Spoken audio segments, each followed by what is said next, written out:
Buhat mode si LBJ para sa Lakers, best game ngayong playoffs. Lakas namang mang-asar ng mga Wolves fans na nasa arena. Lakers laban sa Minnesota para sa kanilang Game 3 matchup. Well, first quarter, corner 3-point shot kagad para kay Rui Hachimura. Pasok din ang first shot attempt ni LBJ.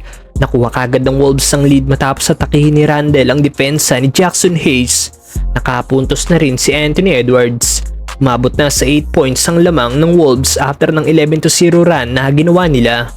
Agresibo namang inatake ni LBJ ang basket. Halfway mark na makapuntos si Luka Doncic na sinundan pa ng isang 3-point shot ni Austin Reeves. Baba na sa isang puntos ang lamang ng home team. Hindi naman nagbimintis si LBJ na 3 of 3 na from the field. Sagutan naman ng 3-point shot sina Donte DiVincenzo at Dorian Finney-Smith.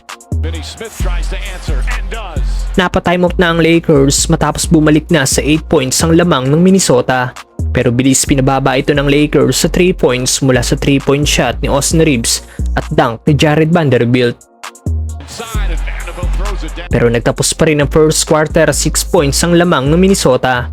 May tig 6 points na sina LeBron at Reeves pero 2 points pa lang si Luka Doncic. Second quarter, back-to-back points by LBJ, 10 points na ang all-time scoring leader. 9 points na din si AR-15 after ng kanyang third 3-pointer. Patuloy naman sa paggawa ng offense si LeBron para sa Lakers. Nakuha na ng Lakers ang lead mula sa transition 3-point shot ni LBJ. 16 points na ang 4-time MVP. Ayaw ng paawat ni LBJ na pumukol na naman ang isang 3-point shot. 4 points pa lang si Luka after ng ginawa niyang turnaround jumper.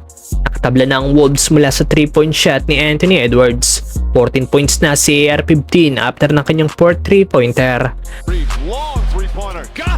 Bago matapos ang first half, nakashoot na rin ng isang 3-point shot si Luka Doncic. Abante ng 4 points ang Lakers. May 22 points na si LeBron James. Third quarter, dito na nakabawi ang Minnesota. Nasa 20-point mark na sina Anthony Edwards, Julius Randle at Jaden McDaniels. Para naman sa Lakers, si LBJ pa lang ang nasa 20-point mark na meron ng 27 points. Still struggling pa rin si Luka sa offensive end na meron pa lang 13 points. Nagtapos ang third quarter 2-point lead by Minnesota. Fourth quarter, 3 magkakasunod na 3-point shot ang pinakawala ni LBJ para makadikit sila sa lamang ng Minnesota. Pero sa huli nakuha pa rin ng Wolves ang panalo. Abante na sila sa series. As James heads to the locker room with 7.7 remaining.